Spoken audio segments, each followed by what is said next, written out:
If you don't have ridiculous self-belief, I think you're not gonna succeed. That's why eating right is so important. That's why being healthy is so important. That's why working out is so important. That's why doing hard things is very important. Making myself doing hard things from a physical standpoint, a mental standpoint, whether it's ice baths, whether it's saunas, whether it's suffering in silence to build your mental toughness. I think mental toughness is one of the most lost arts in today's world. Building mental toughness will increase your self-confidence because if you keep doing hard things over and over and over again, you'll be willing to do it. What's going on? What's going on? It's your boy, Storyseller Jet, with another episode of the Datz So Fire Talk Show. And today, I have a fire show for you. And I have my special friend here, Elliot Cadwell, in the house today. We're going to be talking about all of the amazing businesses that he has. He has like over 13 of them. But most importantly, how he transitioned from being a teacher to now running over 9-figure portfolio of businesses. What's going on, Elliot? What's up, man? Thanks for having me, Jet. Absolutely, man. Such a pleasure. I've been looking forward to having you on the show since we connected. I don't know what, like maybe a few weeks ago? Maybe. Yeah. Really cool. Welcome to the studio. Thank you. You did a good job here. This place is sick. I appreciate that, man. I appreciate that. So let's do a quick introduction of who you are, and then we'll dive into the conversation today. Yeah, I mean, like you said, Elliot, I like to think of myself as a husband, father, and CEO. I have an amazing, beautiful wife named Kylie. She is pregnant with our third child, so our first girl. So we're excited about that. Then a 6-year-old boy and a 4-year-old boy. I got Cannon Sutton, and the girl's name will be Marin. So May 26th, we'll have a little girl. May 26th. I got married May 27th. Nice. So Your brother got married 3 years ago yesterday. Yeah, So, that's crazy. yeah. Talking about that, like since you've came to the show, you've been humming How Great Thou Art, which is awesome. I love that song. Tell me a little bit about your faith. Yeah, I mean, I think it all starts I think everybody has a story, right? And I grew up in probably low middle class home. By no means did we not, I had a meal at every point in time in my life. I never went hungry or any of that. I always had clothes on my back, but there was nothing really extra, right? There was no extras. There was food, clothes, a lot of baseball. Any extra money went to baseball because, traveling, paying for everything's very expensive. Not just, especially now, but as well then.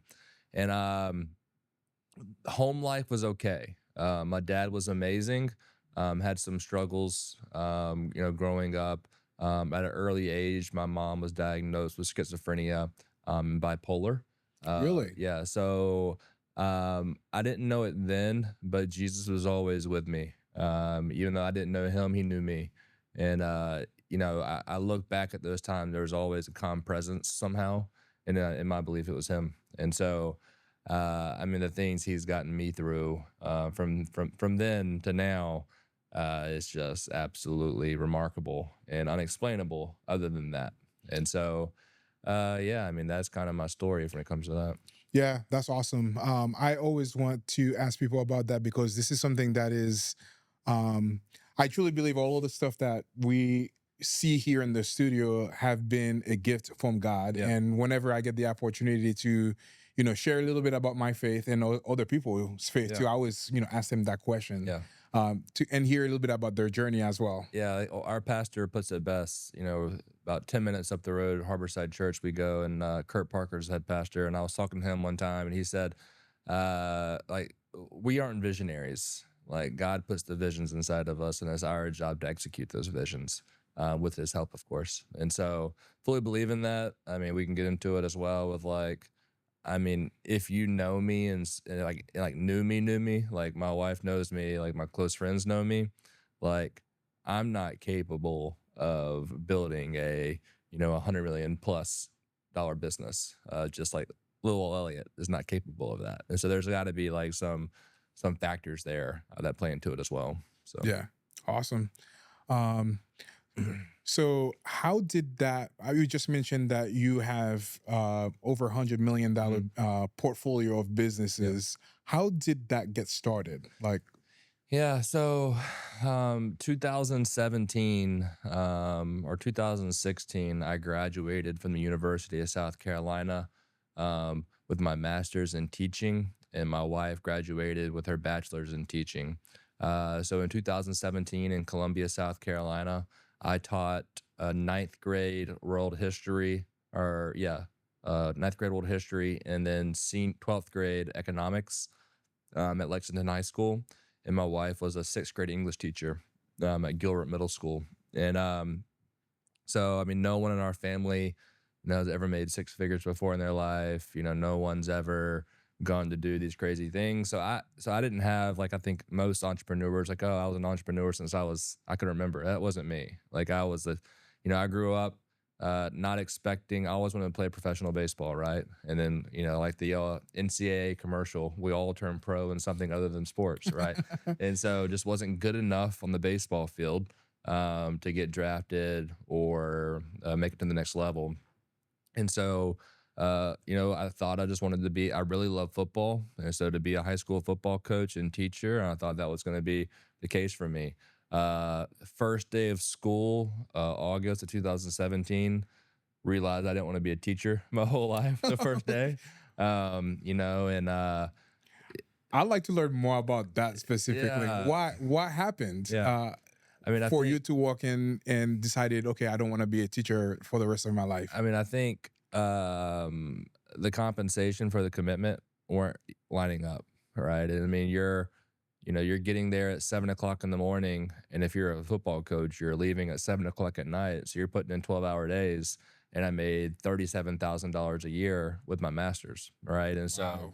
whatever the math is of, you're spending your summers in the weight room at the football field on 7-on-7 traveling. And so like the compensation for the commitment, like I said, wasn't matching up. And not that it's all about money, right? But still at the same time, like I knew I wanted to have a family. I knew I wanted to provide for my family. And it was going to be hard to provide, making whatever that is, 37 plus 32. My wife made 32K. So $69,000 Together. to make that happen. So Yeah. Yeah. So when did you know that you wanted to become an entrepreneur? That you wanted to transition from being a teacher to a yeah. business owner? So I think it was later. So in 2017, I took a job in Tampa, from South Carolina to Tampa. I was telling you earlier, I was in a sales position for a high school sports fundraising company, software company. It's kind of like the sports version of a GoFundMe. And our office was in this building on the third floor. This is so Yeah, crazy. and like in this like territory, it was just me and one guy or two guys, and me and them were in the top floor here, the third floor on the back corner. I should go out there and knock on it and see who's in there now. But anyways, so I was a sales rep for a high school sports fundraising company, which was great for me. Um, so that first August of teaching, the week before teaching, or the week before, um, like kids come into school, it's called Dead Week. I think, or maybe it was before that. I think it was the last week in July. It's called Dead Week, where there's no sports allowed, no practicing allowed. No, it's like the kids have to go rest or whatever and get ready for the school year. And so every year there is a like a sports coaching clinic. I don't know if it's the case now, but in 2017 it was, or no, it's 2016 it was, where every single coach for every single sport was required to go. And so it's like any other conference. So there's vendors everywhere, right? And one of the vendors was the high school sports fundraising company. And I knew his name was Daniel Gosnell. I knew Daniel. Daniel was from where I'm originally from, and that company was where I'm originally from, a small town called Easley, South Carolina. And connected with him, was like, man, I don't know if I want to be a teacher. He was like, I can put you in Tampa. And I'd already committed to the school for that year. So I was like, all right, let me finish this year up, and then we'll talk, right? And so spring break of 2017 was coming around, that March, April of 2017. And I called him. I was like, hey, let's do this. I'm finishing up the school year, looking for something different. It's a sales job, but it wasn't necessarily sales because it was free for the coaches to do. We could cut on the back end. So my job was to go in there and talk to ball coaches all day, talk to football coaches, talk to baseball coaches, basketball coaches, cheerleading squads, whatever it was, just talk to people. I wasn't like selling them an actual product. So 2017, 2018, 19, 20, and 21, I did that. So the entrepreneurship, to answer your question, long way around to answer your question, from 2017 to 2021, I was just selling my ass off, and I went from making that 37K from the 2016 to 2017 school year to the next school year, 2017 2018, probably made like, I think it was like 220K. And then eventually it was like 2018, 19, 20, and 21, averaging around 500K a year in like, salary plus commission. So that is kind of when I created enough income to start thinking about other ways to create freedom. And so 2021, March, I bought my first Airbnb. It was a cabin in North Carolina. We still have it. Then I got it for an interest rate of like 1.75%. And so my mortgage on that's like $2,000, and it brings in like 12 grand a month. So it's right now it's the best real estate deal I have. Right? Yeah, And for so sure. a lot harder to make things pencil now in the current interest rate environment, and then the appreciation environment we went through, 2021 to now, as home prices have increased throughout the country. And right around then, 2021, I'm essentially managing my own, Airbnb, which is a, very super small business at that point. And then, I think right around then is when, I got the itch, to do something on my own. Yeah. And got really plugged in to just, anything motivational, anything inspirational on social media. That stuff I still love, to get the mindset right. And that's kind of when that was all started. That's awesome. When you move from North Carolina or South South Carolina Carolina, yeah. to here in Tampa, were you married at that time? Yeah, Or yeah. So my wife and I got married July 30th, 2016. So right before school started, we got married. And so yeah, it'll be 10 years this summer. wow, So congratulations, man. thank you. Yeah. So how did she take all of that? Like for you wanting to move? I don't know. Maybe she probably had a job at that time Yeah. too.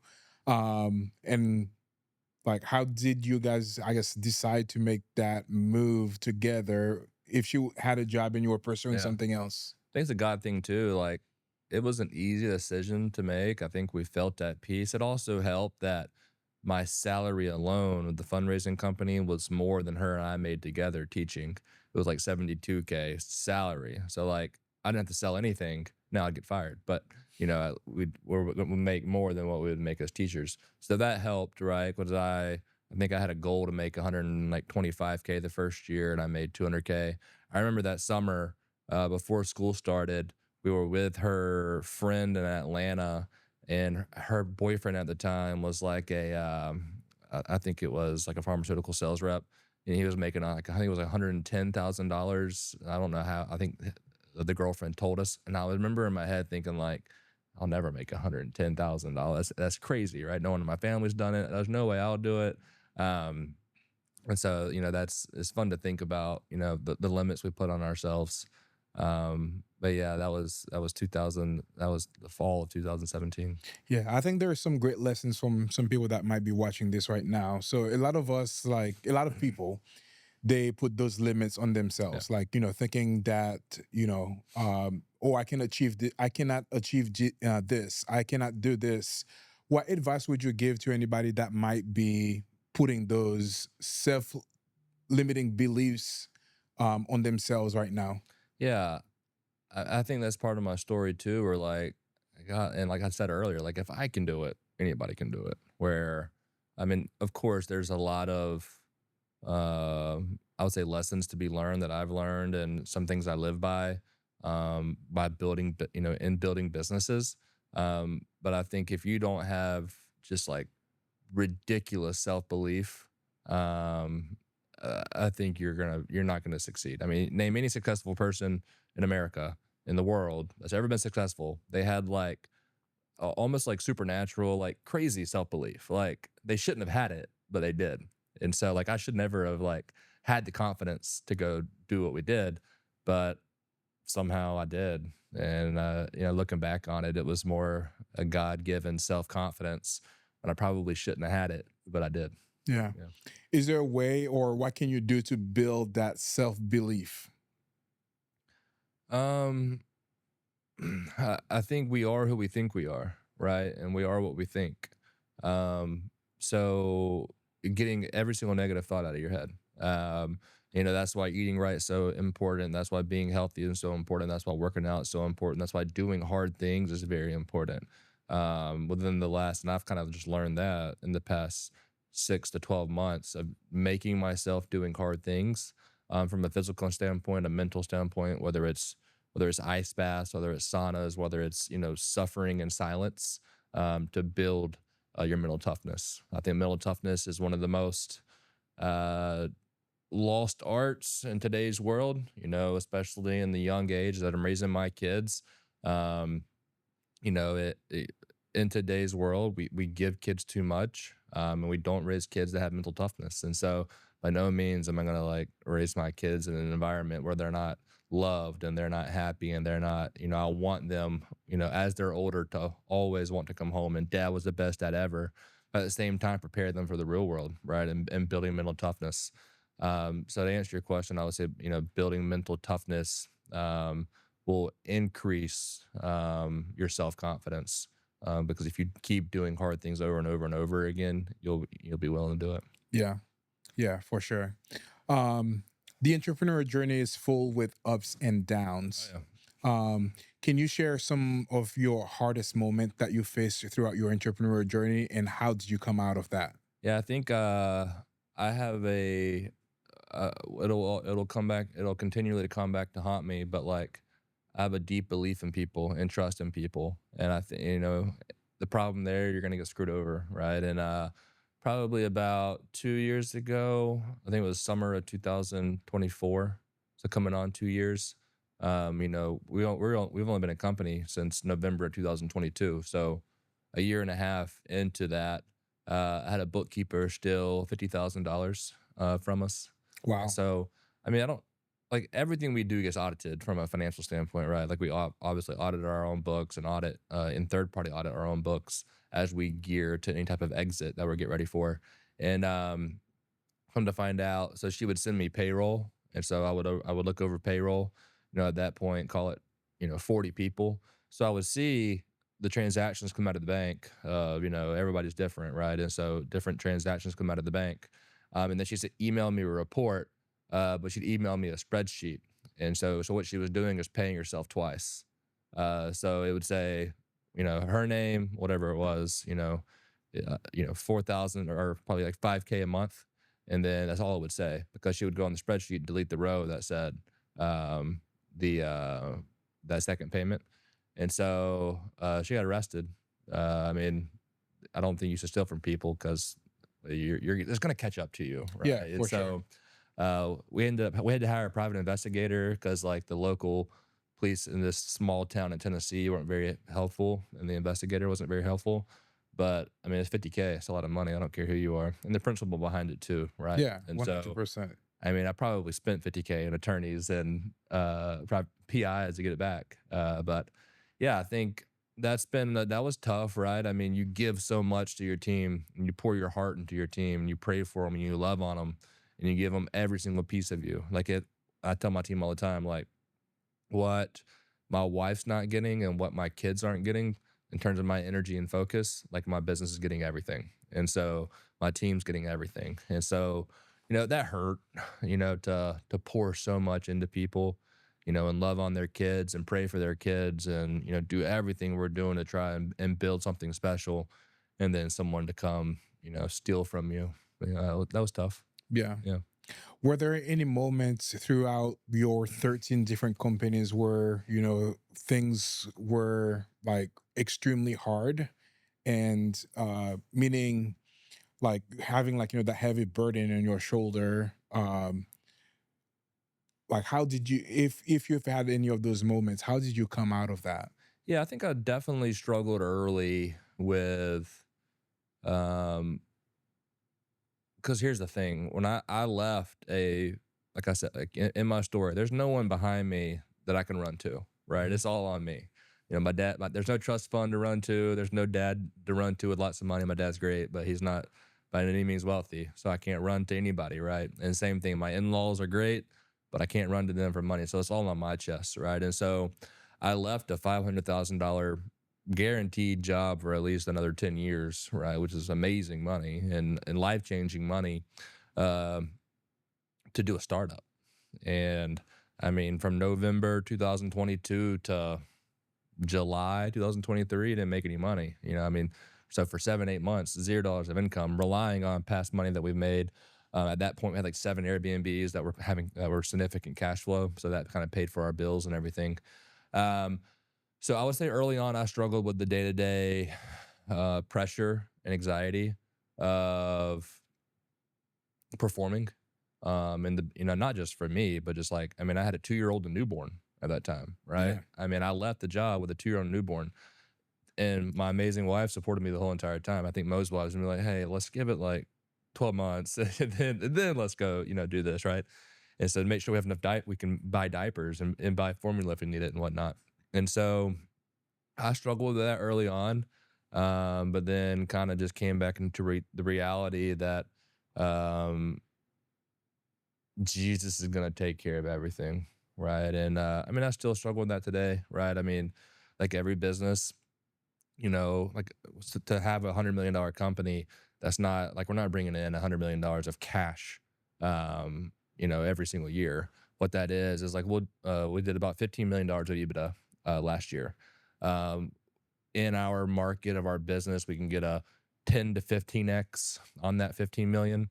So 150 to what's that, $225 million company that we're continuing to grow. We're continuing to acquire companies, and so some months are close to $2 million months, and then some months, because things are kind of seasonal sometimes, we're losing $300,000 a month, and so, and that, and I know that, but you're still in the back of your head, there's that, that little birdie that's like, hey, you just lost $300,000 this month, y'all better pick it up, right? And so we always do. There's just the seasonality of our business. So I guess that's the biggest struggle. Yeah. It's a good question. Yeah, for sure. It hurts. Yeah. Yeah. I mean, if you are not running through those like ups and down, do you even have a business? Yeah. I mean, I think most people, I mean, maybe it's just me, but I think like every entrepreneur and business leader or anyone that owns a business, like has those dark thoughts in their head of like, what if it all stops tomorrow? What if like, there's just so many things that can go wrong, right? That you can't control. And so that's been helpful, right? Everybody here is, control, you can control. So just trying to focus on that too. I can focus on my effort, my discipline, my intensity, my discipline essentially, with our teams and with our growth metrics. And then the end, everything else take care of itself. Absolutely. Yeah. Do you have anything in particular that you do to work through the anxiety or those moments where, those dark thoughts are popping up in your mind? Yeah, just put How Great Thou Art on over and over and over again. No, I mean, yeah, worship music, man. I mean, it puts me in a place of calm, of peace. Harborside Worship has 4 or 5 albums out. They have a instrumental, it's just no words, it's just instrumental song called Pray. And dude, I'll just put that on and it just like puts a blanket of peace over you. And so there's so many tremendous artists out there that have put out incredible pieces of music that I listen over again.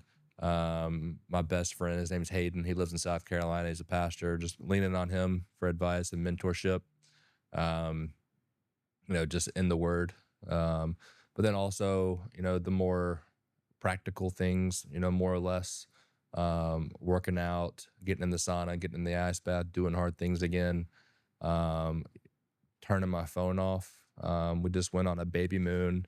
Today's Tuesday. We got back Sunday. Thursday to Sunday, went to the Bahamas, just me and my wife, to get ready for the baby coming in May. Shout out to my in-laws for keeping the kids, the boys. And I turned my phone off from Thursday to Sunday. Wow. Never done that before. I've never turned my phone off for ever. Like not even like unless I'm sleeping, right? And so, the past, call it 9 years, give or 9, 10 years, or 9 years since we moved down here, it has just been constant hustle for sun up to sundown, and um, I'm never on my phone scrolling on social media. Some people are like trying to veg out, scroll, scroll, scroll from 7 to 10 p.m. and not do anything. I try and like preach to our team.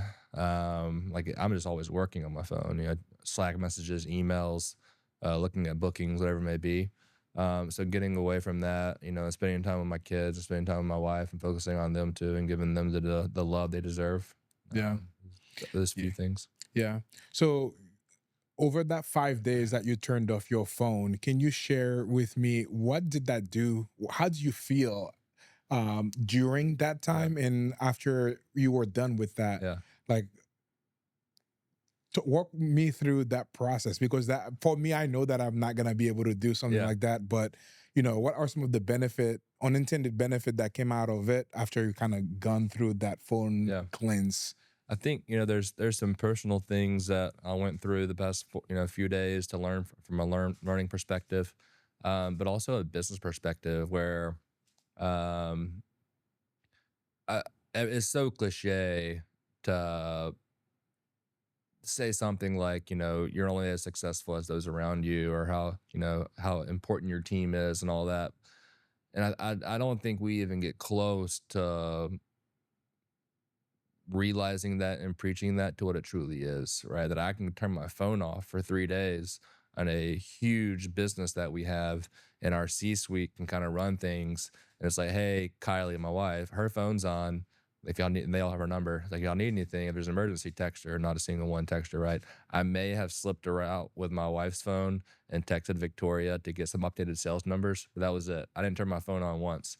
But and then from a personal perspective, it was amazing. I think what I noticed the most is how consumed we are with our cell phones, right? Because we're at the pool, and I got nothing to do but eat, maybe drink a little too much, and I bought a bunch of books, and I read books. But then I'm looking around, kind of hanging out, and I just notice how everybody's on their phone and on their iPads and headphones in, and they're not communicating with each other, right? So I had amazing conversations with my wife, and our views on life and our views on our kids' futures, and just how we want to attack the future together. So I think that was the biggest piece of it. Like, I know I'm on my phone all the time, and more than I should be. But I realized the first day was hard. The second day was easier. The third, fourth, fifth day were easier and easier. So now I've kind of committed. Weekends phone off. I got a little flip phone, just for my wife, because like we still got to be able to communicate, right, on the weekends if I'm taking the boys somewhere or she's taking the boys somewhere. So I have flip phone off, my work phone off on the weekends, so no social media, no nothing on the weekends. And then at night, around 5 or 6 o'clock, I'll turn it off too, and not open it until 9 a.m. the next day. That'll be harder because the easiest time for me to work is when the kids go down. Right, kids are down. It's 8 o'clock, so from 8 to 11, I'm not being bothered by anything. That's like the only time to have me time, because my kids are up at 5:36. So there is no. Sure, I could probably wake up like those crazy people that wake up at 4, but that's not me. And so um, that's kind of the things I've learned. It was a fun kind of experiment for sure. Yeah. Awesome.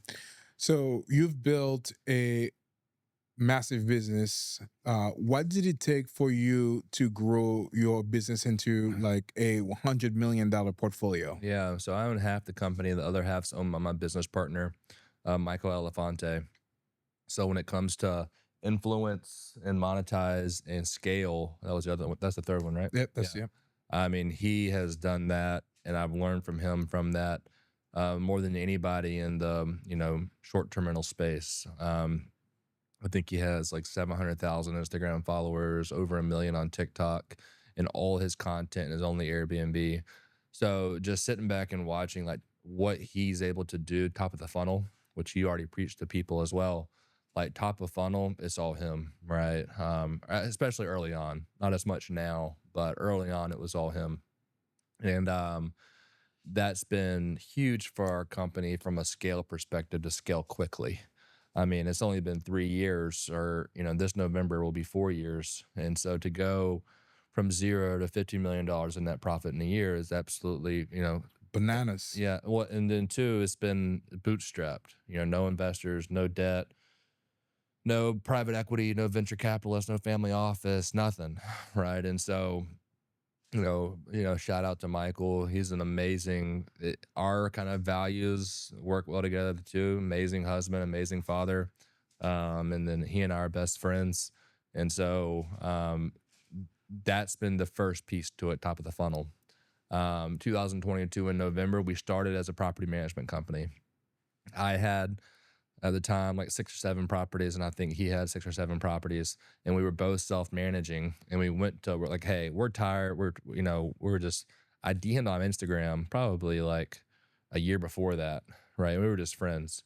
And that summer we were talking, and it was like, hey, I'm tired of getting calls about the air conditioning going out at 9:30 at night for these 6, 7 properties, whatever's going on. He was tired of it too, so we went to go look for a solution, of a property management company. At the time, and still today, there was no there wasn't a property management company that could not just um, succeed nationwide, but also perform nationwide for us, because our properties, out of the 12 properties, they're probably in like 7 or 8 different locations. Wow. And so, we know, like all other businesses, when there's a problem and no solution, you got to create the solution. So we created a nationwide property management company that could succeed nationwide and perform nationwide. And we've grown that from 12 properties in 2022 to in 2026 with over 1,000 properties. Wow. We're at like 700 right now.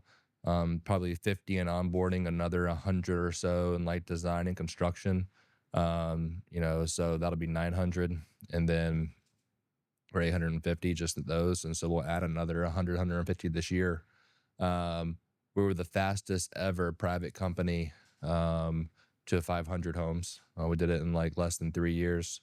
And, since then, that's probably our second or third biggest business now. Our first is BNB Turnkey. BNB Turnkey feeds all the other businesses. So BNB Turnkey created, with everything that Michael and I were putting out on social media, we were getting so many comments and questions and DMs like, hey, can I just give you, $500,000 and you got to do this for me? Because I don't have the time, whether I'm a doctor, I'm an attorney, I'm a dentist, I'm an athlete, I'm a celebrity, whatever it may be.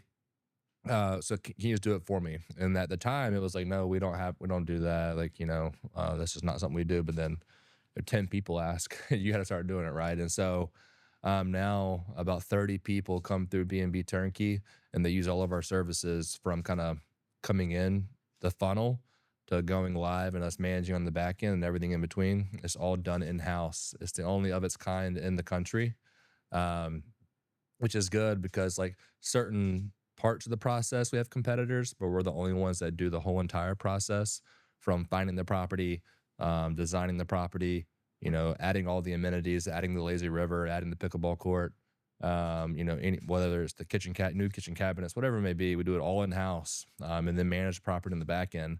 So like, we can't pass the blame if the property doesn't succeed. We can't pass the blame to anybody. It's like, okay, we found you this property, but somebody else is managing it, so it's their fault. It's not our fault. Because we're the whole thing. So like, we have to live by kind of what we're practicing. Nothing's guaranteed in life, but if something goes wrong, it's our fault. And Yeah. so BNB Turnkey has been great. Like I said, about 30 people or so come into that. The ad agency that we were using for that, we were going to talk about this earlier, was killing it. Rick Gase out of LA, a great friend now, and we acquired half of his company. And so now we're him and Mike are business partners. We're 50-50, and that's gonna blow up for us as well. So That's incredible. I see there's a pattern here. Finding about things like different companies that are working, Yeah. and either like creating your own or acquiring those other companies, and adding those to your portfolio.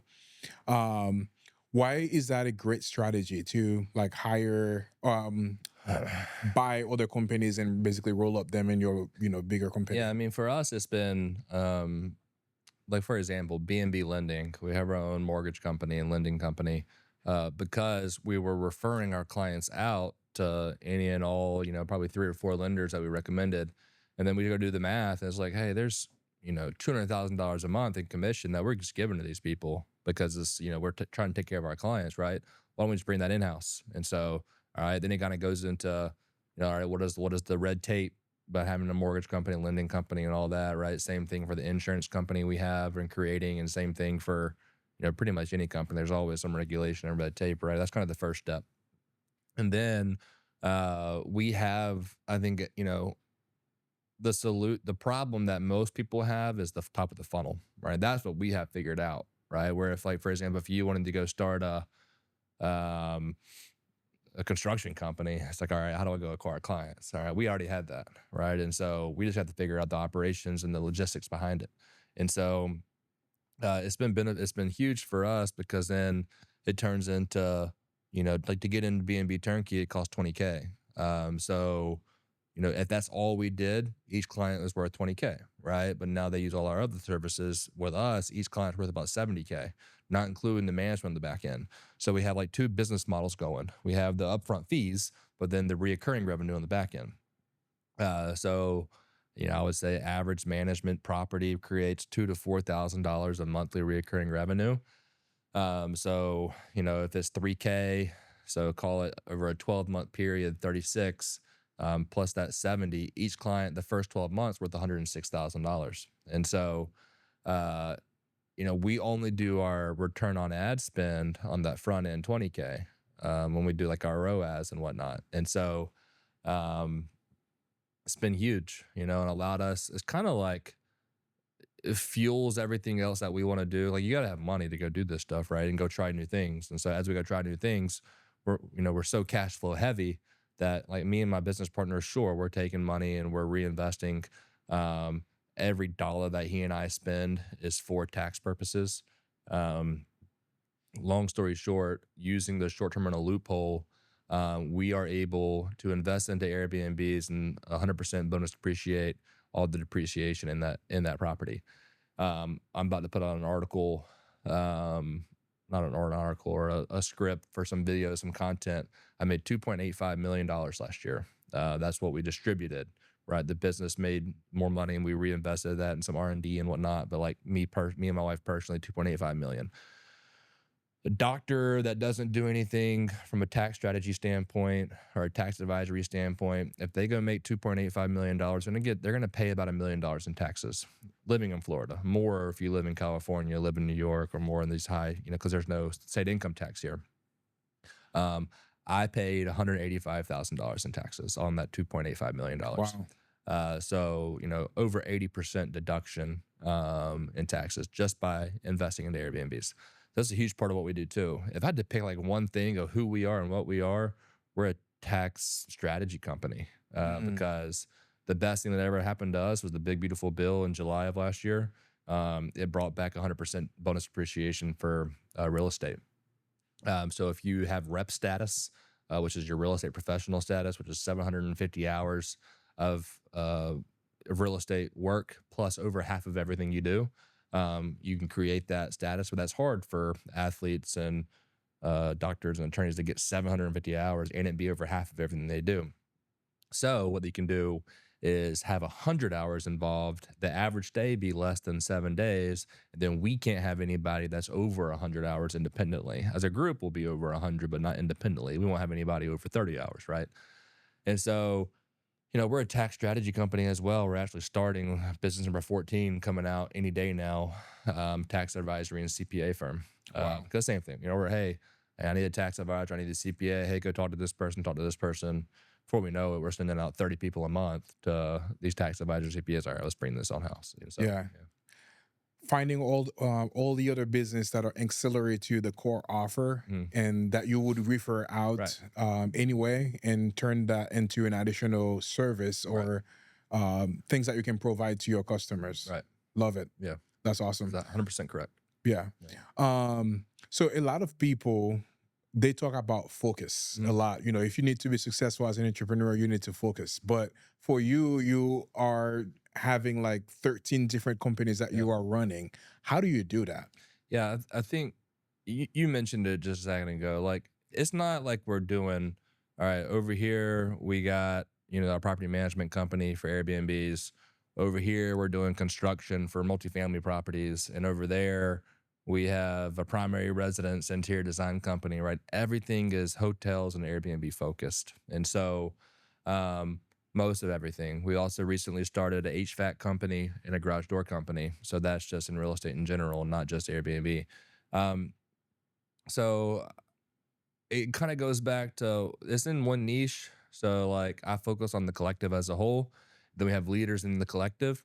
Like someone's in charge of BNB lending, someone's in charge of BNB construction, someone's in charge of BNB turnkey, and then we have our C-suite, our COO, or CRO, or CLO, CMO, and I'm forgetting one, CFO.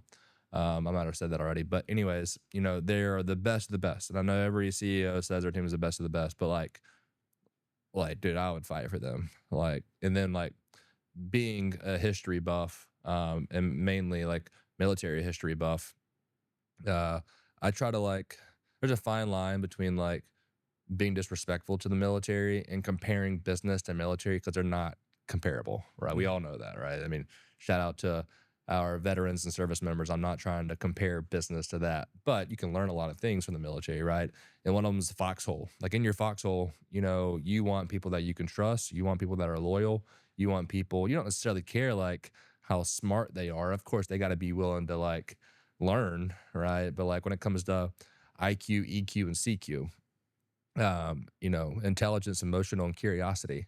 I want people that are curious and emotional, like have an emotional intelligence, right? Not, I don't want them emotional. I want them to have emotional intelligence where like they can get along with people, they can understand people, they're trustworthy people, versus, you see all the time with like, you know, people that are insanely smart, like their IQ is off the charts, but they can't get along with people. Like, Mhm. there's no, I don't want that, right? I can teach you everything that we're doing, unless it's some high level accounting, CPA stuff, or you know, our closers and our sales team are really good at what they do, but everything else I can pretty much teach you in 3 days, Yeah. right? So I need people that I can trust. I need people that are absolute go-getters.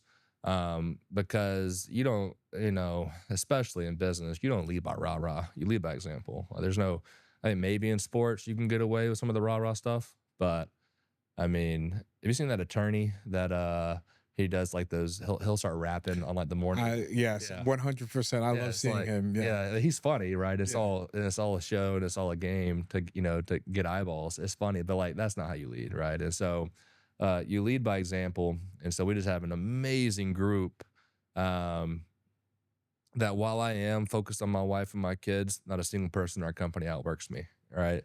If you put, all right, who's thinking about work the most, it's gonna be me. And Yeah. so, which is probably a con too, right? Where um, there's times where I shouldn't be thinking about work when I am. But yeah, I think that's what it leads to. And you mentioned it, like time perspective and focus. I think you got to go a step beyond that. You got to be obsessed with everything that you're doing on the business front, especially as a startup, right? And then I tell our team all the time, like, I might be one of the few CEOs in the country that tells our team, like, I don't want you to work here like your whole life. Like most people want retention, and most people, and then I say that, and we've lost like 2 or 3 people in the last 18 months. Like no one leaves, which I love. But even though I'm telling them to leave, right?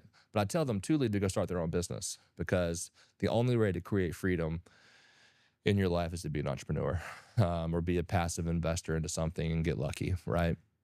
And so what I tell them is, hey, most people their age, we have a young company, a young staff, so call it 22 to 28 years old.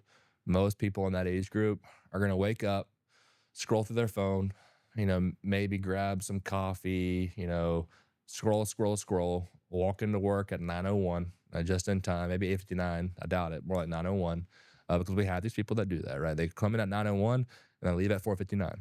I go, why not wait till 5:01? Like, what's that going to hurt, right? But And then they do as least as possible to get noticed from 9 to 5, and they go home. They do the same thing over. They might get dinner, might walk the dog, but then it's on the couch scrolling, scrolling, scrolling. Where in my opinion, you and I get the same 24 hours a day. Okay, so I believe sleep's very important. So I try and get 8 hours of sleep a day. So there's 8 hours. So if I'm at a 9 to 5, I'm working for 8 hours and I'm sleeping for 8 hours. Those other 8 hours, those are the most important hours to that 22-year-old, 28-year-old that they'll ever have. What are you doing those 8 hours? All right, are you networking? Are you creating your own side hustle? Are you creating your business? We have people in our company that have multiple businesses, outside of their 9 to 5, and I love it. And they can ask me questions, and I give them feedback on what they're doing, and it's my hope and my goal that they can go on and do special things, because I know what entrepreneurship's done for me and my family, and how it's completely changed our lives. And so just trying to give back on that. Absolutely love that. You have over 200 employees right now. How do you build that company culture? Um, yeah, I mean, I think it's all. If I had to pick one word, it's camaraderie. I think, and it's funny you say that, because I was just thinking about that in the Bahamas. I was reading a book. Have you ever heard of the HBO series called Band of Brothers? No. Phenomenal HBO series, probably on YouTube now, because it was probably like 20 years ago when that came out, and I was a kid, maybe 15, 20 years ago. I can't remember. But I read the book on it as well. It's the same concept, but a little different, of course. And so the Band of Brothers follows Easy Company, which is a paratrooper company, from their training in Toccoa, Georgia, to the end of the war. So 1942, and they began training in 1945.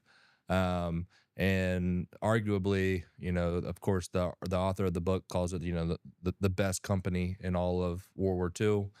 So arguably one of the best companies to ever do it, right? And so the book mentioned this, like how did they do it? How are they so good? It was camaraderie. And I think we do a good job with camaraderie in our company, where people get along with each other. I mean, we have people that are best friends during each other's weddings, that they didn't know each other before they came to our company, but now they're like the maid of honor, or a bridesmaid, in the wedding for that person, or groomsmen, in that wedding, and they go to church together, and they do life together. So I think camaraderie is the biggest important piece, where you know I don't think anybody's dream job is to do anything that we're doing, right? I mean, it's some, depending on the job, it can be tough, right? Because it's a lot of client facing, people facing fronts, and we start getting client facing, you'll run into some Chads and Karens, right? And people that aren't the nicest in the world. So there's some tough jobs that we have. So if you're gonna have a tough job, you gotta at least have some fun doing it, right? And while we are doing something very, very important, this is people's, finances and people's investments. It is. I'm not saying it's not important. It's very, very important, but it's not brain surgery. Okay, so it's not heart surgery on a 2-year-old kid. Okay, so like, we gotta have fun doing it, and we gotta have camaraderie, and we gotta get along. And I think it starts with me, right? If I'm, leadership's the top down. I mean, I expect the leaders underneath me to love on their team, and I'm loving on them. Our C-suite knows that if something were to happen and they need, like, I'm on the first flight out, right? If that, our CMO's in Atlanta, something happens to her and she needs, whatever's faster, whether I can drive up or fly up, whatever's faster, right? Or you can get me a private jet, Flying jets, jet. So I mean, camaraderie was where I would lean on if I had to pick one thing. Loving on your people, and just being there for them. Absolutely. I can see that totally from what you described, because I recently saw that you fired maybe 6 or 7 of your employees when they were doing that, like, quick video with you, like saying like where they were using your credit Oh, cards. yeah, That was kind of fun. Yeah, it was fun. But all of them kind of felt, that was obviously a trend Yeah. out there, but like people sharing kind of some things may be true or maybe not, but like I could see that camaraderie with you and your employees by creating that video as well. Yeah, and that's why, there's this whole battle, especially since COVID, of like in office versus, virtual, right? And I just think it's so hard because we have both. We have, 40 people or so in office and the rest of the 160 are out of office. And so, it's hard to create expectations inside an office where others outside of the office aren't having to be held to those same expectations, right? Of you, whether it's being on time or doing what you're supposed to be doing, like who knows? It's hard. It's easy and hard at the same time to track what others are doing outside the office, and it's just impossible to create camaraderie, right? You know, I mean, Vix, my assistant Victoria, like if we were strictly virtual and like never got together in person, like we wouldn't have the closeness that her and I have that our allow me and allow her to do our jobs better. Right. And so now I go to the office once a week. I used to go more when the office was closer to where I live. We moved up to Tarpon Springs, and the office is in downtown St. Pete. So I go in on Wednesdays. But yeah, I think that's I'll always, I mean, never say never, but we'll continue to focus on, we're going to hire first in office. And if we need a position, because some of our positions, right, have to be next to our properties. Yeah. If we have 100 properties in Scottsdale, it makes sense to have, 2 or 3 or 4, team members in Scottsdale. Absolutely. Obviously, that was from a clip that you posted on social media. Yeah. What role has content creation played in your growth to $100 million company? Yeah, I mean, I think it goes back to what Michael's done has been instrumental for our company. Without Michael, we're 5-10% of the company we are today, right? And so, I mean, I haven't started going out all in on social media until January 1st of this year. Kind of just in the New Year's resolution goal was just because I didn't necessarily have the time to do it. And then recently, what's the guy's name? Alex Ramosi. I saw a video of him where I think it was like 30 hours a week he puts into content creation, and I'm not even like putting in 30 minutes, right? It's like, okay, well, it'll never show up if I'm not willing to put in the work in, right? And so trying to balance that, right? Of, all right, here's this added, essentially a business focus on content creation and the YouTube channel and Instagram and TikTok and Facebook and everything. And so, but what I did have was resources, right? And so hired someone that's all they do is content creation for me. Hired a full-time videographer, full-time social media content creator, and then offshore editors to move things quickly and efficiently.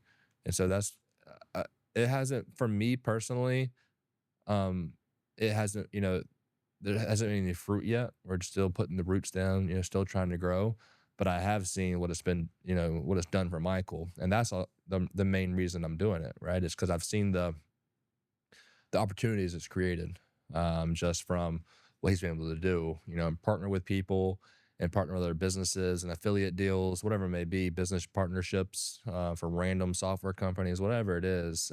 So, I mean, I fully believe in it because I've seen it. I might not have fulfilled it for myself yet, but I've seen it happen. So, Yeah. Why did you decide to start a podcast? Yeah, so a friend of mine has a successful podcast, and he swears by it.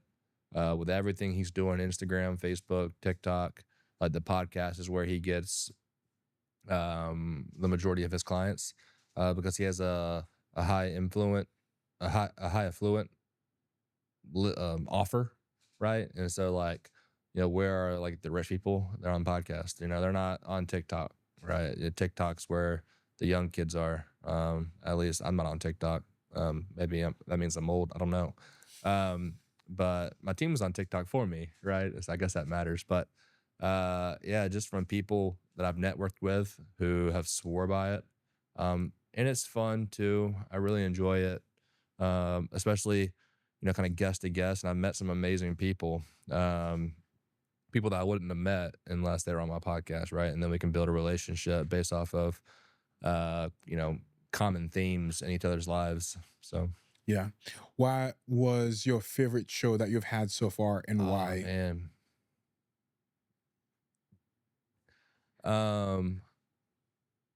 What'd you say?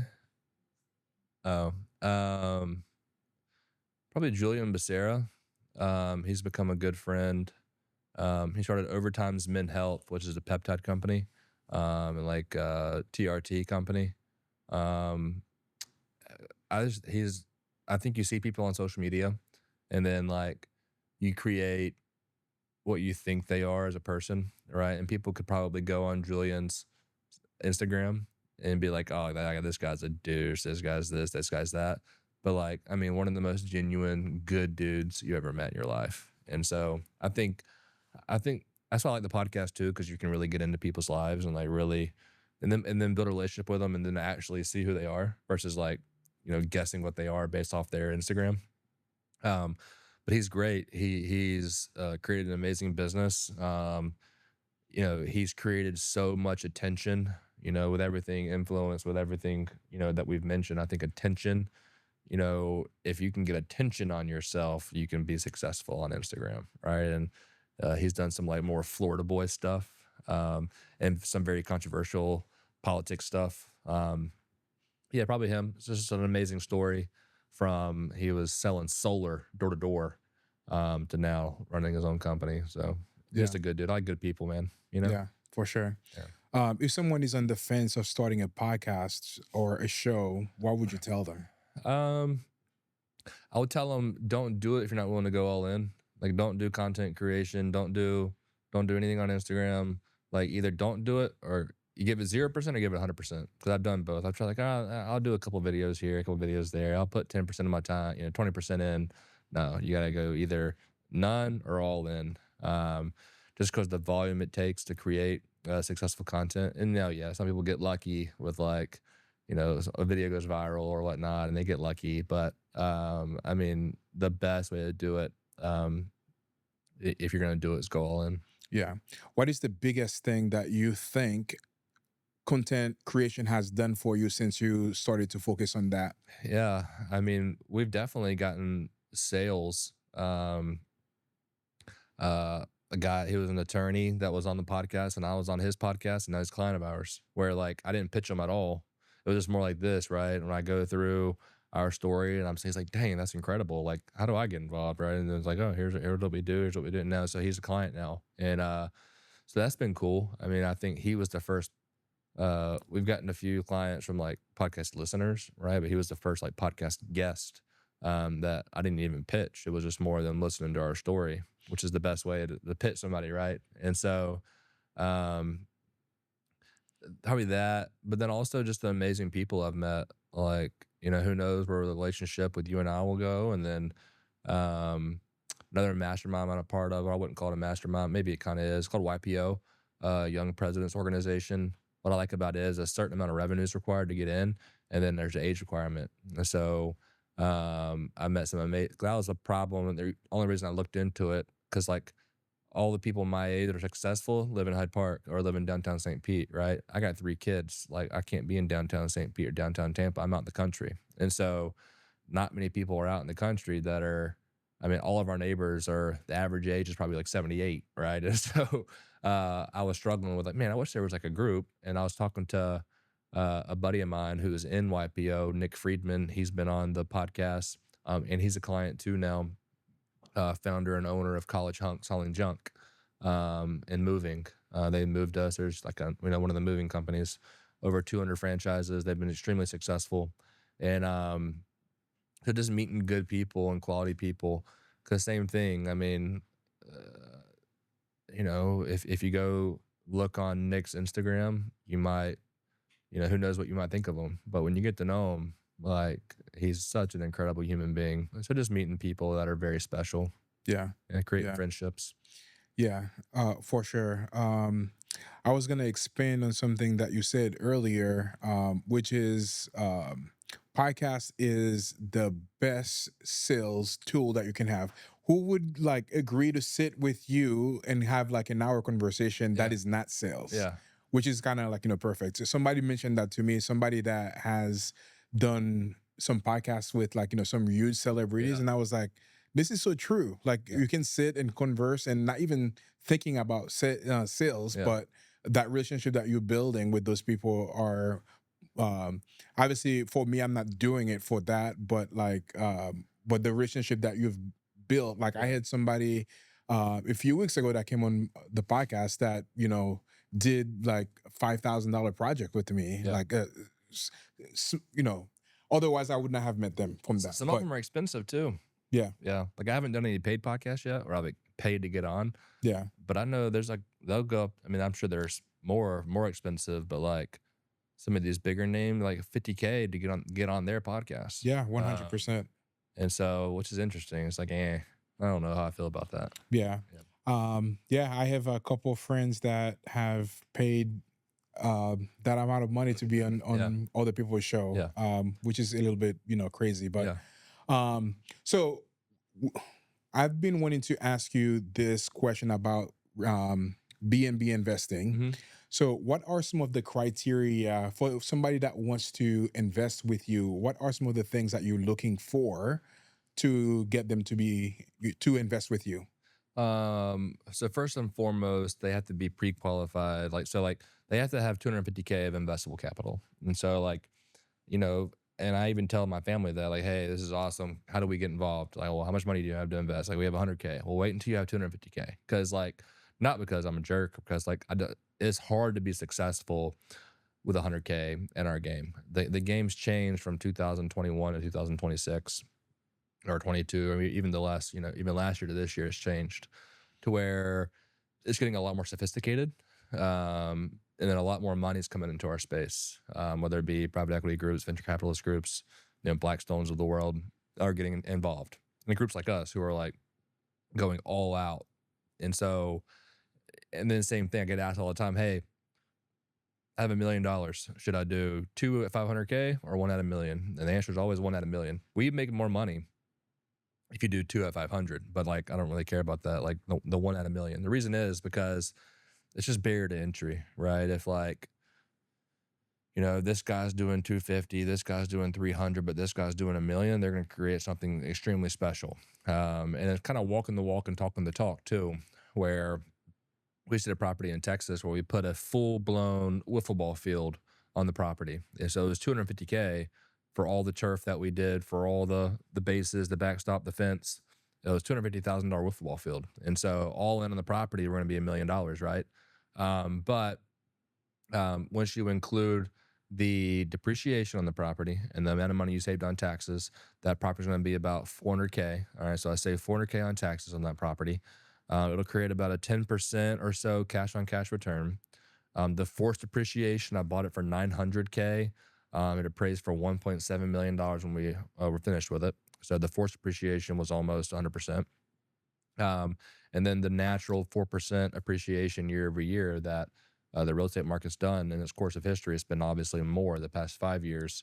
Like when you put this investment side by side with anything you got going on, like it'll crush it. Like whether it's stock market, whether it's oil and gas, whether it's charitable contributions, whatever it may be, there's no better investment like on paper than this.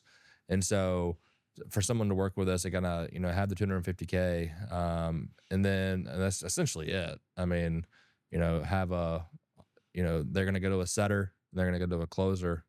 The setter's gonna pre-qualify them, make sure they're a good fit from a 250K standpoint, and then also just make sure that you're not gonna cause any problems, like you're not crazy, right? And so we turned down some people that was like, I got $1 million, you won't work with me? No, like we don't want our job's hard enough. So.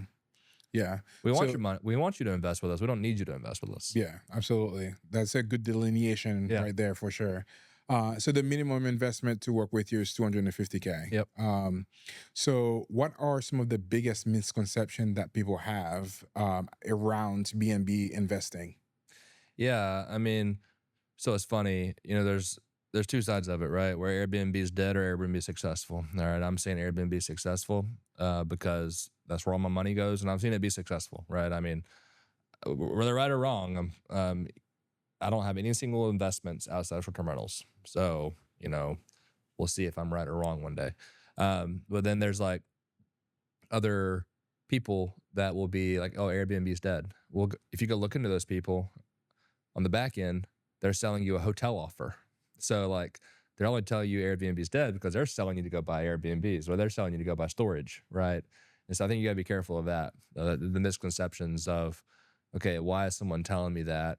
Like, what are they selling that, negates you buying the Airbnb? And so that's probably one of the biggest ones. And yeah, the days are over of you putting grandma's cabin with her 1990s crusty furniture on Airbnb and making money. No, if you're in the mountains and you don't have a hot tub, and if you don't have a pickleball court, and you don't have, a fire pit, and you don't have a sauna, you don't have a cold plunge, you're not going to be successful. Like the bigger you go, the better. And not just for this year and next year, but for 15 years. Like, why did I put a $250,000 wiffle ball field in Texas? Well, I know, over the next 18 years, no one's probably going to do that, right? Like, oh, okay, let's go put $250,000 on a wiffle ball field. That makes no sense. But if you run the numbers, it does make sense. And so that's the plan. Yeah. Um, yeah.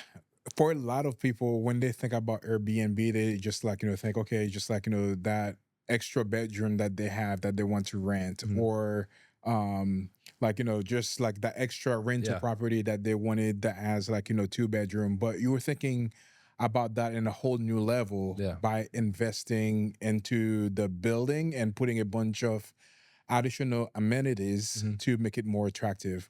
Why did you decide to go that route versus kind of doing the smaller mom and pop kind of Airbnb?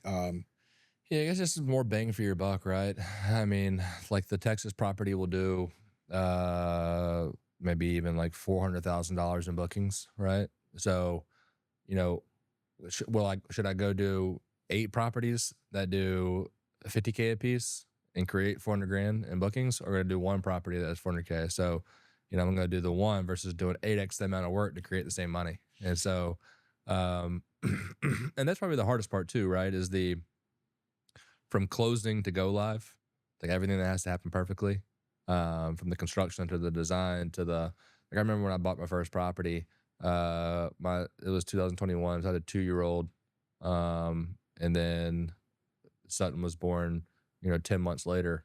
But it was in North Carolina and we lived here. So I thought, all right, cool. We'll fly up like once or twice and we'll, get all the furniture in, get all the amenities in, and, we'll be done. 9 trips later, right? And, and we'd be done in a month, 5 months later.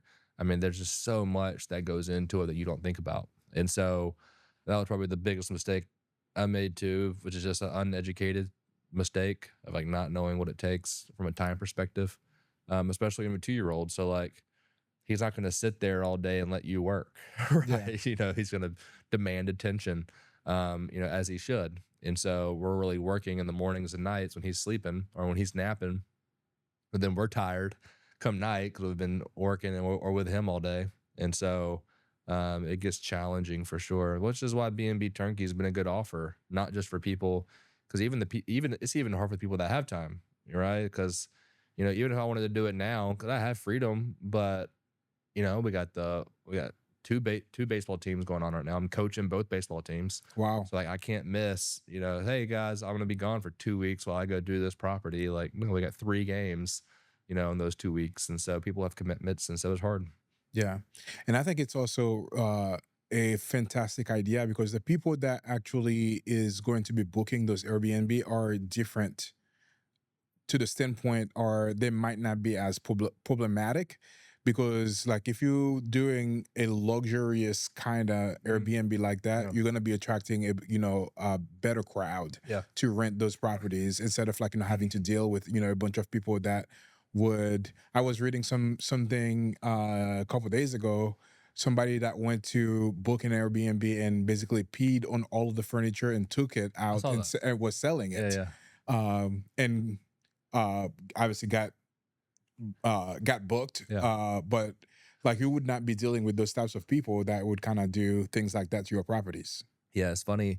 So we target groups and families, right? Most, if not all of our homes are, 4 or 5 bedroom plus. Out of the 700, they're 4 or 5 bedroom plus with resort style amenities, pools, hot tubs, whatever it may be. We don't have any really like 1, 2 bedroom condos where who knows where you're gonna get. Another thing we're excited about, we're gonna launch another brand, so business number 15, called Paradiso. So there's a problem in the country where, as a guest, and you just mentioned it, like as a, if I have to travel with my family, like, okay, 3 kids, a third on the way. If my in-laws come with us, if the nanny comes with us, we need 4 or 5 bedrooms at least, right? Well, hotels are out of the question. So let's say we're going to I'm going to a golf trip in Scottsdale, a wedding in Charleston, family vacation at 30A in the beach, and a family vacation in the mountains, right? Okay, there's 4 trips we're going on that year, and we need a 5 bedroom plus house in all 4 locations. There's not a solution there right now where you can get large homes, ultra lux so large homes for groups, ultra lux that are consistent. And so we're launching Paradiso, which will be a kind of an ultra lux property management company nationwide, with a membership component to it as well. Where like, you would become a member of Paradiso so that you can get first access to book these homes. Because it'll as we grow more members, that number of days will come down. It'll eventually be members only. We're going to start like 120 days out. It's members only, but then within 120 days, it goes to the public, because the public will want that too, consistency across the board. Yeah. So we're excited about that. There's not a single competitor, and it'll be also very, very hard to, like, the moat for it is extremely wide, because I don't know that anyone could ever achieve the undertaking of the operations side of it, because when you go to those 4 locations, you paid for a membership for this to be consistent, so it has to be consistent. Yeah, for sure. So it'll be hard for someone to like create that consistency. Yeah. Do you have any properties in San Diego? Yeah. Yeah. Mhm. We've already booked that, but we have a massive family trip coming up in June. Nice. We may have maybe booked, and that was the hardest part too. Yeah. Like finding like a house that would be able to accommodate my family, my brother's family, Yeah. my parents, Yeah. my sisters, Yeah. and, all of those people in a single house was a difficult feat to be able to kind of do that, and Yeah. having all the amenities to kind of be able to enjoy ourselves like while we're there for the whole week. Yeah. Probably my best property is actually 3 cabins right next to each other. The first cabin I bought, there's 3 cabins on the road. I mean, it's like bam, bam, bam. And so in that instance, like, yes, it's not a one home that sleeps 33 people, but it's 3 separate cabins right next to each other that sleeps 33 people, which is Yeah. sometimes more preferred than the one house. Actually, that would Yeah. yeah. So now everybody can have their own separate space that they can retire to. Right. Yeah. And so the numbers are astounding when you look at, there's like some, the cabins nearby that kind of fit the same number of bedrooms and the same style.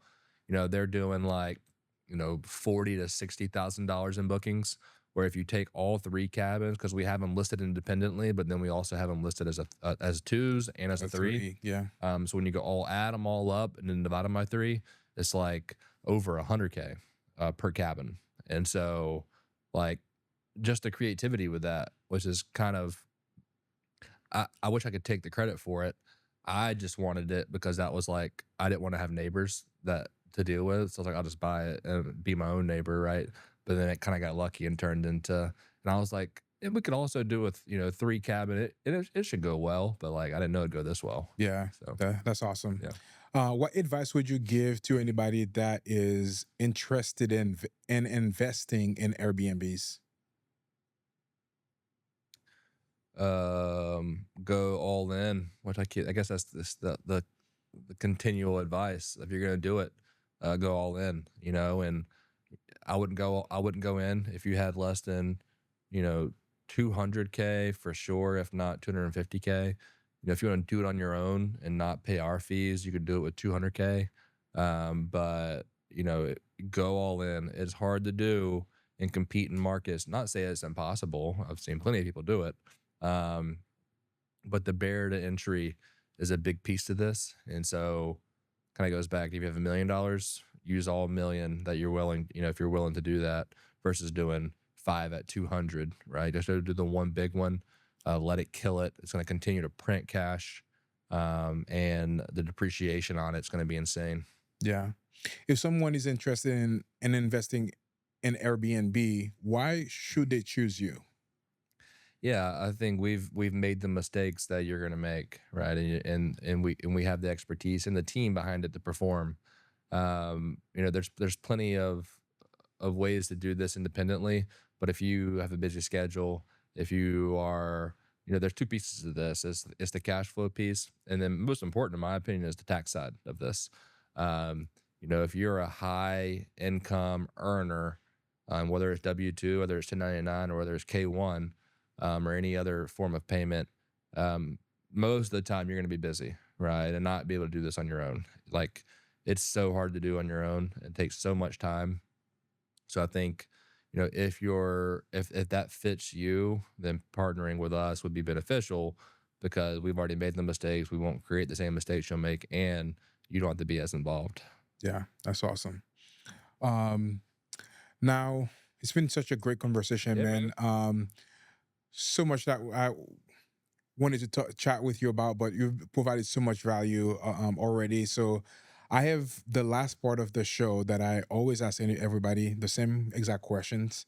So we're moving there now. So the first question that I have for you, if you had to share like $1 million advice to anybody, what would that be? Mm. What is your most valuable advice that you can give to them? Not necessarily to make $1 million, but it could be to make $1 million. But what is your $1 million advice? I would probably go back to what I've said and mentioned before, is be obsessed, right? So whether you want to be a successful baseball player, football player, a soccer player, entrepreneur, or video gamer, or podcaster, or whatever it may be, like, if you're not obsessed with it, you will not be successful. Like, whether you're Tom Brady, whether you're a politician, whether it's you or me or Mark Cuban, they have all been obsessed with their craft. And when you're obsessed with your craft, you're going to continue to get better at your craft, and educate yourself on your craft, whether it's reading books, podcasts, writing, journaling, whatever it may be. Awesome. Great advice. Love that. Um, if you had to go back to day one, when you, I guess maybe from the time that you made the transition from like being a teacher to launching your business, what is one thing that you would have what is one thing that you would tell your younger self as you're venturing into the entrepreneur life? Yeah, I think it blends into your first question. One thing that I think's the $1 million piece and answers this question too is take more risk. Um, I think then I didn't know what I didn't know, and I was scared to take risk, right? I thought it was like everybody said, hey, get a good education, get a good job, invest in your 401k, retire when you're 60. Like, who knows what the stock market's going to look like when we're 60, right? And so take more risk. And I think taking the first risk is the hardest, right? But the more risk you take, the easier it gets. And not just like, and not risk by like, just, by the wayside taking risk, but like calculated risk, right? And not too calculated where you're like planning, planning, planning, planning, planning, planning, planning, planning, planning, and just never executing, right? Um, but don't be afraid to take risk, and don't be afraid to execute. The first time jumping off the ship is hard, but it gets easier to swim, easier to swim, easier to swim every time. Yeah. That is a bonus question. You spent 7 months not making any money Right. when you first started the business. How did you kept going? Because like obviously, you were married at the Yeah. time, like having new babies and doing all of that and not making any money for 7 months. For most people, they will quit and kind of saying, okay, this is not working. I'm gonna be uh done with that. So how did you keep going when you were not making money for 7 months with your business? Yeah. I guess it's sometimes good to be on the uneducated side of being from South Carolina, right? Just not being the smartest of the bunch. Um, but no, I mean, you can budget and you can see like when the tide's going to turn, right? And we kind of knew, because so much effort and capital is going into building the team, going into, because you get to certain inflection points, especially on the property management side. For the first year, that's all we were, right? And so the inflection points that come with that of, okay, it's just like me and one other person and Michael for property up to property 20, right? But then property 20 to 40, we got to hire somebody, 40 to 60, and then, so as we get that first year, probably close to 100 properties or so, you create these inflection points. And then eventually, the seasonality kind of takes over too. We make more money in March and July than any month, out there, because our homes, this is kind of traditionally across the country. Every single market has its own seasonality, of course, but I would say the majority of markets do well in March and July, because spring break in March, people coming to Florida, people coming to Arizona, going to the mountains, and every spring break's different. Just because it's spring break in Pinellas County doesn't mean, a random city and county in Michigan doesn't have spring break next week, right? And so, but March and early April, there's a lot of spring breaks. And then over the summer, with our homes being focused on groups and families and bachelor parties and bachelorette parties and whatnot, July is the best time for them because they're out of school. And then August and September, especially September, are our slowest because people go back to school and aren't traveling as much. And so same thing, like May, people have already used up all their school travel and all their days off of school. So May's a little slower. And so with us starting in November, once we got to July, it started to, it was a big month for us and we started making some money. And after that, we started adding these businesses onto it. And that helped as well. Yeah. Side question again. How did you get your wife's buy-in when your business was not making money for like 7 months? I mean, Kylie, I love Kylie. I mean, she's just had the utmost confidence and trust in me, whether she shouldn't have or should have. And I guess it all worked out. But I mean, I don't know. I guess it's the God thing where she just felt at peace and trusted me. And, obviously it's very, one reason that her and I work so well is because she's not that involved in the businesses, right? And so I can go home and she can just be a wife, right? And not be a business partner. Some people do it and they do it well, right? You see the husbands and wife that create businesses, her and I would not be able to do that, right? And so just being able to go home and, her be an amazing mother, an amazing wife, and, us being able to bond on just being husband and wife, and her trust and belief in me, which is also I think part of the story too. It kind of goes back to your original question of the belief I had. I think it comes from confidence from my wife too. I think cause it can get lonely, right? You're an entrepreneur, you're just getting started. If your wife doubts you, well then you're going to doubt yourself, right? But if you had the full support of your wife and the full support of maybe a parent or, or a brother or a sibling, it gets a lot easier. So Absolutely. What makes your partnership with your partner so great? What are the ingredients that makes that relationship that you have with him so successful? yeah, I think in anything in life, our marriage from July of 2000 or, August of 2016, our first month of marriage to, here we are, March of 2026, you learn so much about the other person, right? And so I know how she handles stress. She knows how I handle stress. I know how to communicate with her. She knows how to communicate with me.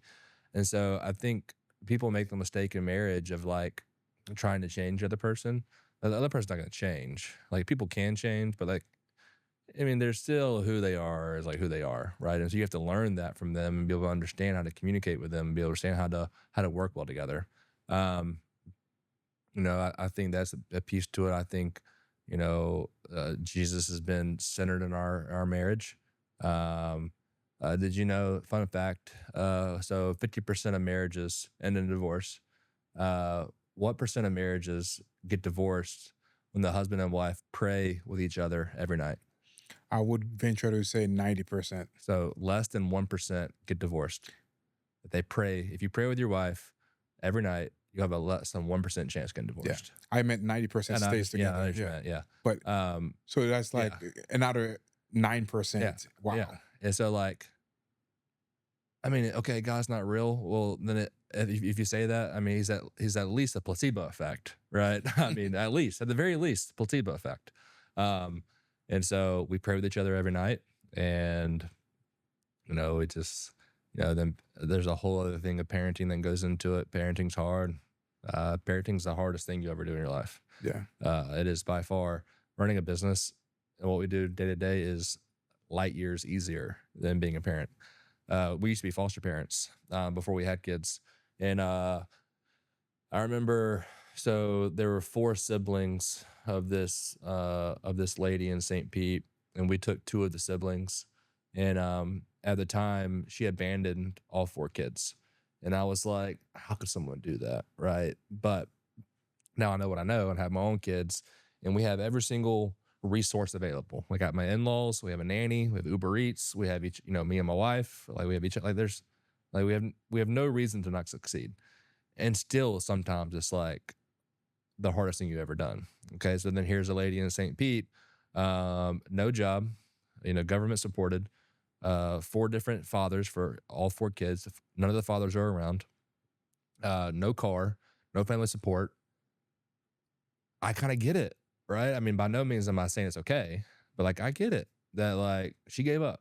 And I don't know what the story, that was 2016. So we haven't, we kept up for a couple years as they went to grandma and grandpa's, but then we lost contact. So I don't know how it's gone lately, but like, I mean, I think that's it's so hard, and we still have, so like, have a special place in my heart now, understanding for like single moms.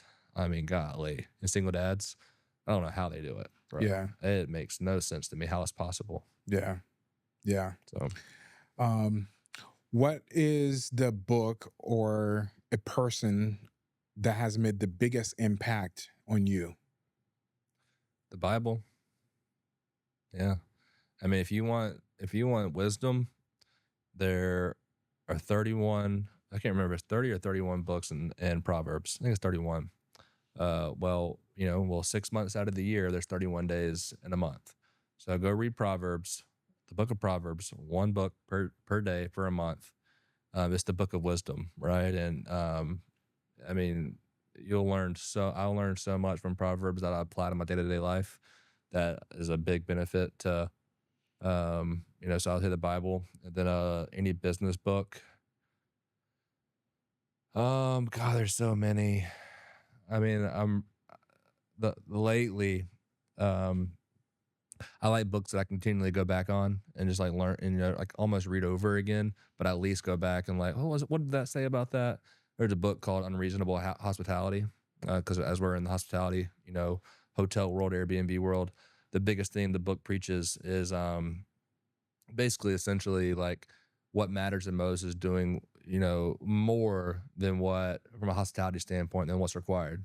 So the example is, we stayed at the Four Seasons in the Bahamas last week. And so, some good examples and some bad examples of hospitality. Well, a good example is we checked in, our room wasn't ready yet. Cool, no problem. We knew we were there early. Great. Hey, we're going to go to the pool. All right, we'll text you when the room's ready. Great, cool. I still have my phone on at that point because they were going to text me. And so they texted me. I was like, great, we're at the pool. We'll come get our key when we're ready to go to our room. Turn my phone off, good to go. Like, turn my phone off, at that point. Well, then they called me because they wanted to just make sure, like, hey, you coming to get you? Because we stayed at the pool for like another 2 hours, and my phone's off. So, I mean, that guy at I read his name, in the lobby, he could have easily just like, they'll come when they come. He got out of his chair. He came to find us. This is a 50-acre property. He had no clue where we were, right? I don't even think maybe we told him we're at the pool. Maybe we didn't. And so he gets out and he comes, walks all around the property to try and find us and gives us our room key. That's unreasonable hospitality, right? Of like, 99% of everybody else was just like, hey, they'll come when they'll come, right? And like, oh, well, that's their problem. But, in the book one time, it was the story of at a restaurant, and they asked them where they parked, and it was a parking meter.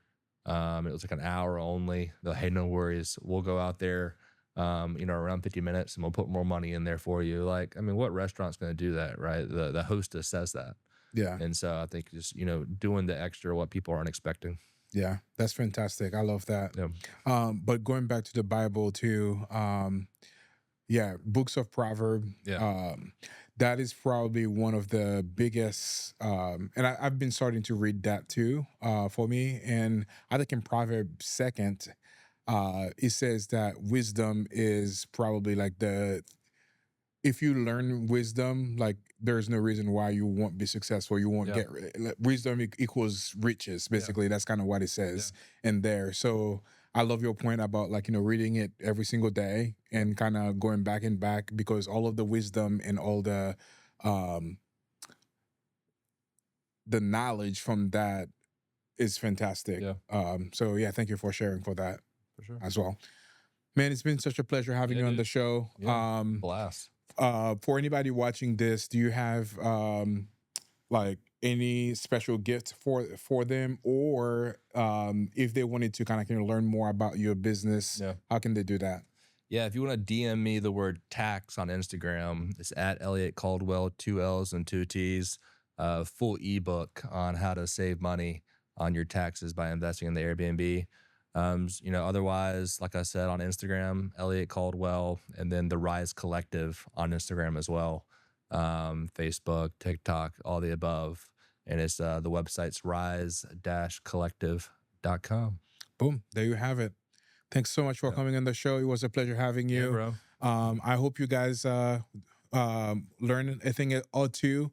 Definitely take that into consideration to go to his Instagram and DM him The word tax. the word tax, and tell him that you're from the show as well. Yeah. Such a pleasure having you guys on the show today. Let's go. Thanks, bro. That's so fire, baby. Let's go. Make it a fantastic day.